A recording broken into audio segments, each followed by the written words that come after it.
For the introduction.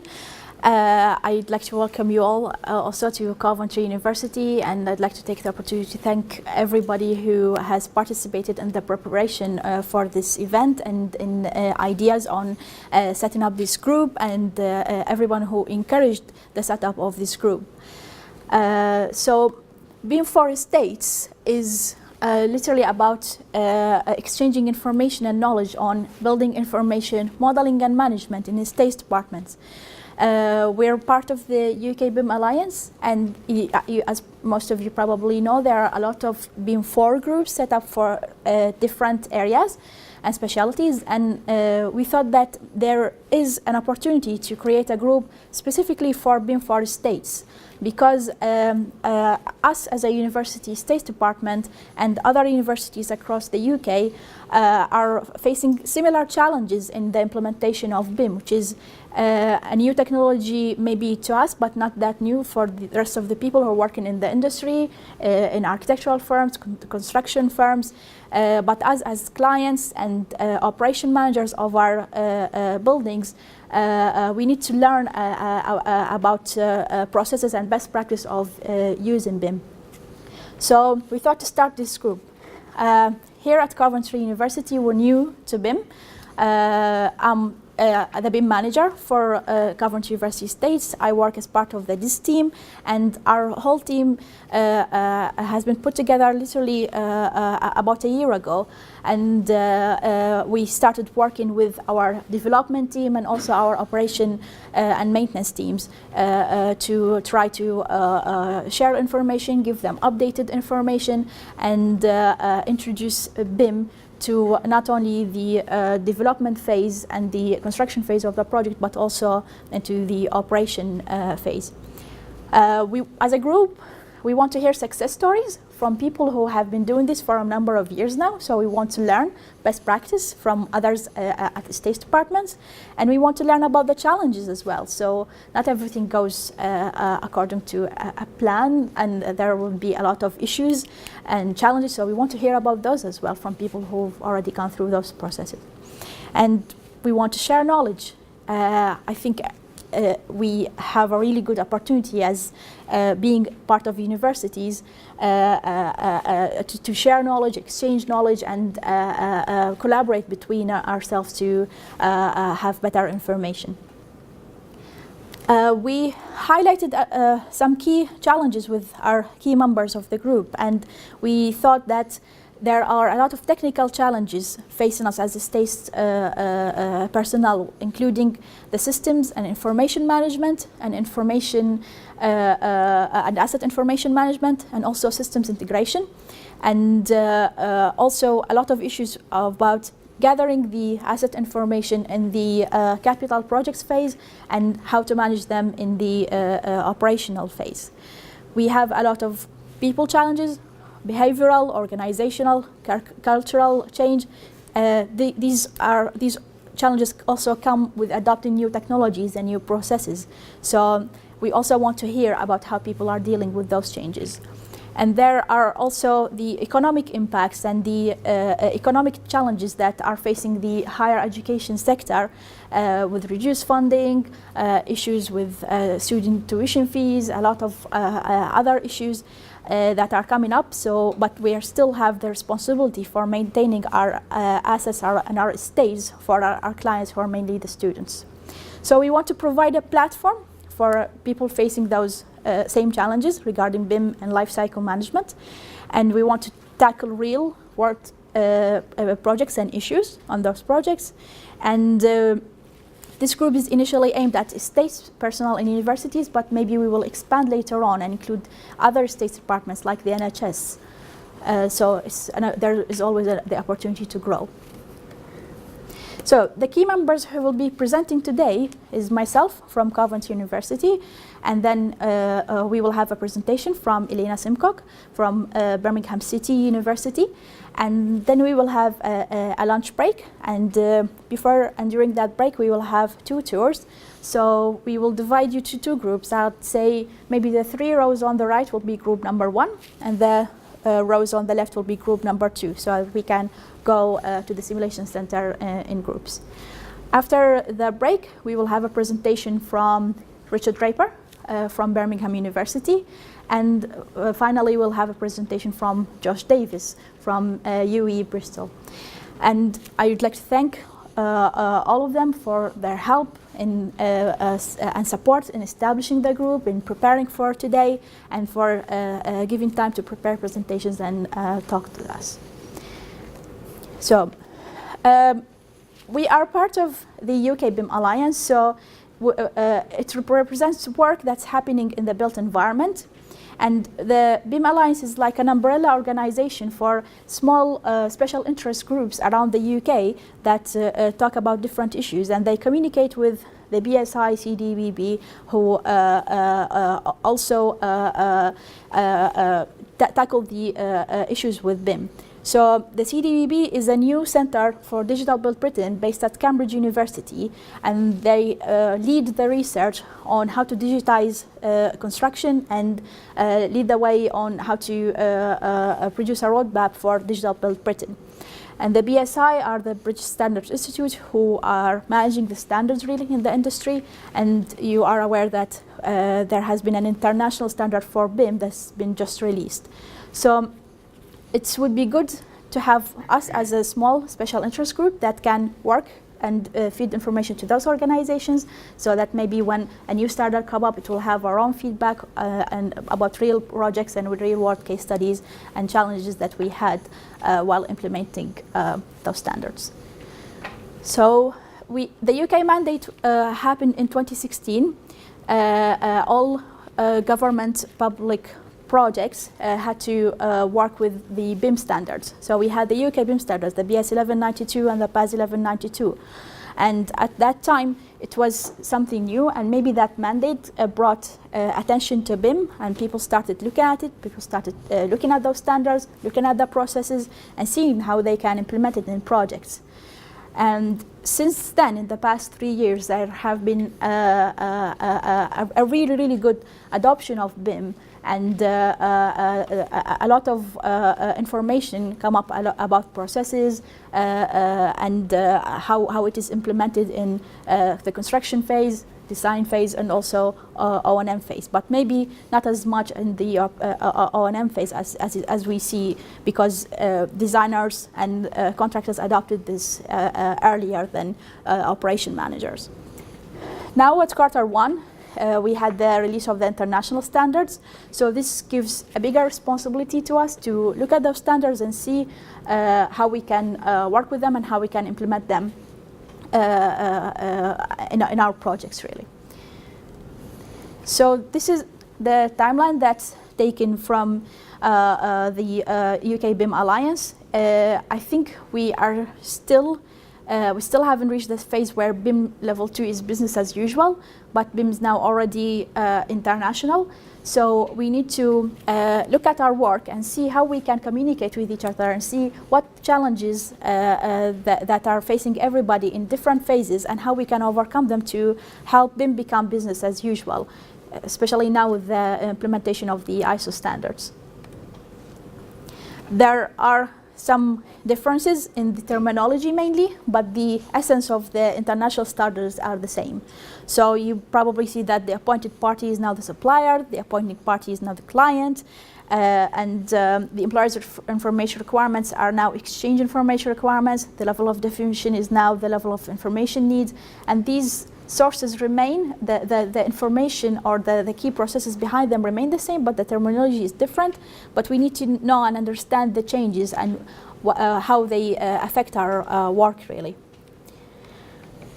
A bit of background about our work at Coventry University Estates. So we started at the end of 2017. We wanted to have a better way of managing our information, really. That's why our team was set up. So in our journey to digitizing the estate, we had a look at our buildings. We started surveying them. We started looking at the information that we had. We had a lot of information in CAD, but we also had a lot of information as paper-based documents and drawings, really, sitting in our archive.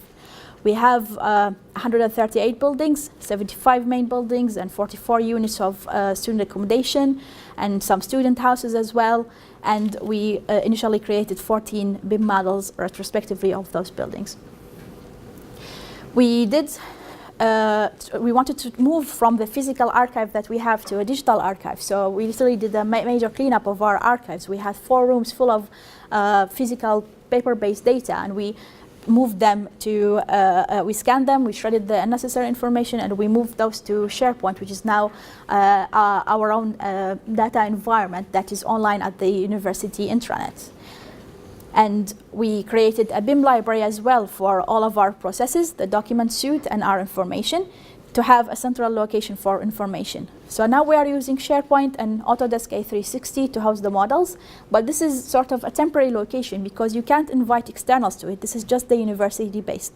This is the first step towards moving to the cloud and getting a common data environment. So we did all this work in preparation for moving to a common data environment.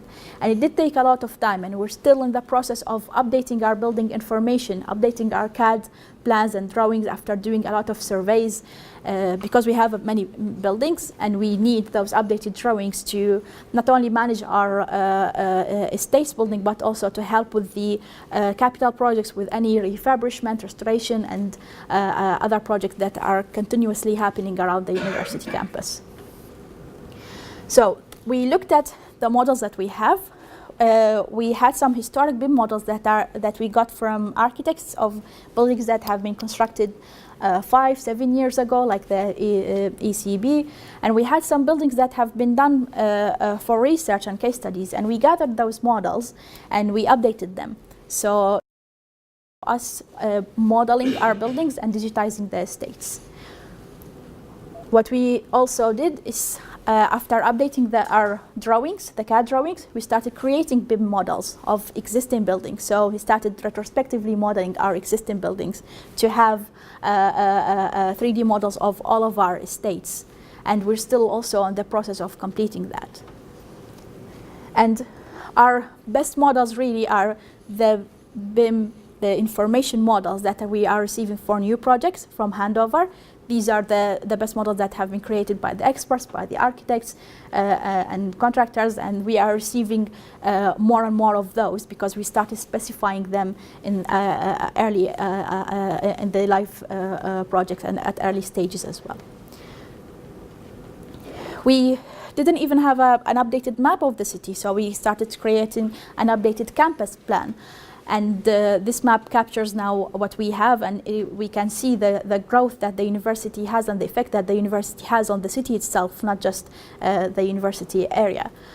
And based on this detailed campus plan, we also created a digital campus model. So now we have a campus model that we created. Most of the buildings are mass models, but we are linking the new BIM models and replacing the mass models slowly to try to create a fully digitized campus plan. And this will be, this currently sits at A360, but soon it should be on the common data environment. But we are still in the process of procuring a common data environment. The campus plans, the updated plans, and the digital map will feed into the digital campus wayfinding application. So we have now a wayfinding application that takes only the 2D plans, but we have a lot of future plans to include the 3D models, space information, and different information to get to a different level and provide a better service in terms of wayfinding to our students and also our staff. So to manage the information and collaborate, we have a lot of stakeholders. So we had to create a structure, and we have to create structured information requirements to deal with our stakeholders. We have different stakeholders from the delivery phase to the operation phase. So we created BIM policy documents. We created our employers' information requirements. We created an asset information requirements, and we created a BIM implementation plan that helped us to start this journey. And to get a better structure for our information, we looked at our asset information and we developed a template that can take the asset information and import them into our CAD and facility management system, which is Planon. And we're giving that template to our consultants who are working with us in live projects so that we can get the asset information in the correct format that can be acceptable to our CAFM system. And we have a lot of issues and challenges. Our CAFM system does not accept COBE, which is the standard exchange format for asset information, unfortunately. So we had to deal with that issue and create a template, a spreadsheet that we use as an import format to get the asset information imported to the system. And to achieve BIM compliance, we looked at the standards, the previous UK-based standards, and we imported them to our BIM protocol. And now moving to the international standard, we're revising all of our BIM protocols. We're revising our EIR, AIR, and all the information that relates to that. But some of the basic standards are still the same, like the naming and numbering convention. It was essential for us to get the university building identification and space numbering policy shared with our external architects and contractors to get the rooms and spaces numbered correctly. So that was something that we didn't really do rigidly before, but now we're doing that more and more often. We also have a document naming and numbering policy and a CAD drafting policy to help us put the information in the right format and put our layers in the right format and to prepare our drawings to be imported into Planon, because that was also a major issue that our team faced, and it took a lot of time and effort just to get the drawings in the right format so that they can be imported into the CAFM system. The next steps will be getting a common data environment that can be the central location for our information. We wanted to have all the documents so that we can communicate on the cloud, share the files, report information on the cloud, and manage our assets. And we are still going through a procurement process to find the right CDE. In the past 6 to 8 months, we did a lot of workshops internally with our teams to understand our information needs and what everybody needs from a CDE system. And we also did a lot of interviews with CDE providers in the market to see what they're doing. We did a lot of meetings at the stage. We did a lot of Skype meetings and demonstrations to understand what's in the market and write the right specifications that we need before we go to tender, hopefully the next few weeks. So the idea is to have a central location for information, to have a better coordinated approach to managing our data and sharing our data, and also link them to our CAFM system, which is currently our central location for hosting all of the asset information. Planon are also working really to develop themselves and develop the solution that we have, and they started linking information from models. And through BIM4Estates and also a Planon Steer group, we want to hear about success stories from people who maybe already did that and already are taking information from the BIM model to the CAFM system and not through import sheets like we are doing now. So that's also one of the reasons why we're establishing this group, to see how other people are doing it. And in the future, this is what we aim to achieve, hopefully. We want to have a central location for building information exchange, and we want to integrate the systems together because we have a lot of information that needs to be managed. Documents need to be managed, information needs to be fed to the CAFM system Planon, information needs to go to the BMS system Desigo, the building and space information should go to the timetabling system, the room bookings, and to access control, help desk, even our risk management team for fire safety and fire protection and security, and energy management. All those areas depend on getting right building information, right space information. So we want to reach a stage where we can share those information more effectively through having a central source of trust really to our information. We don't forget that we are, as a university, the main areas where we have here is teaching and research. So we as estate managers, we maintain the buildings and we create new spaces for our students, but also we're involved a little bit in the research and teaching. case studies and information from the live projects, we're giving some information back to the students as well. So we participate regularly in some lectures about building information modeling to our architectural students, architectural technology students, civil engineering, structural engineering, quantity surveying, and a lot of built environment students. And also not just undergrads, but also master's level students and PhD students. So there are a number of students around the university that are looking at BIM, and it's useful to give them information and also see the information that they're looking at, because a lot of the higher education students look at complex issues that are helpful to us. So we do communicate as well with academia. We have a new online course as well of Masters of BIM and Construction Management. And we also work with the school to create a work experience to the students. We had 3 student interns that worked with us in the past few months and in the summer, and they really, really helped us. So it's good to look at the resources that are available in the university itself, because students have knowledge of and have modeling skills. So they helped us to create some of our BIM models of the existing buildings, and this fed back to us to our central BIM model. So that's how we got some of our resources as well. And being at the university, we have things, for example, access to lynda.com, which is an open source for knowledge, and this helped us to train our own team and train us at the team to get the Revit courses, tutorials, and this has been really helpful as well to upskill our workforce as well. And we want to create some more volunteering opportunities to hopefully work with the students. Our environment team and sustainability team are already doing that, but we want to do that more with this and BIM team. We collaborate also with other areas at the university. So we started sharing some models and information with our simulation center here, who are providing lectures to students in built environments and life sciences as well. And we have an XR special interest group at the university looking at just VR and AR.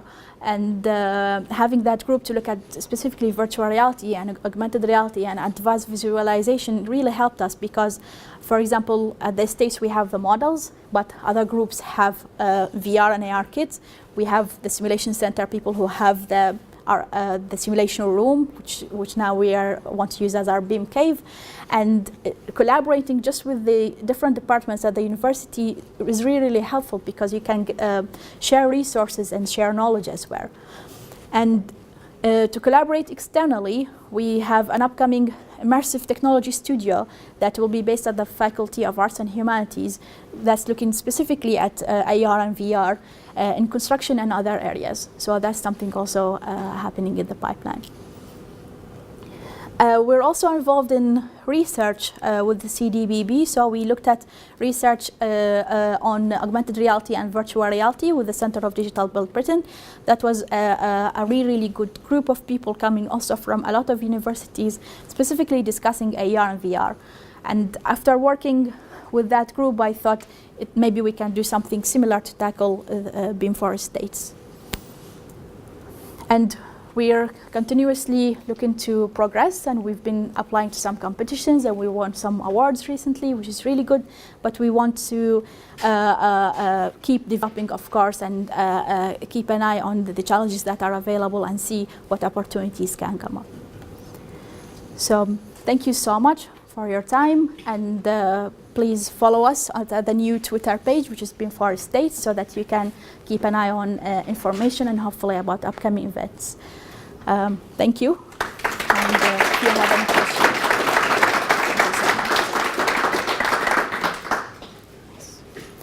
questions. Do you have any questions?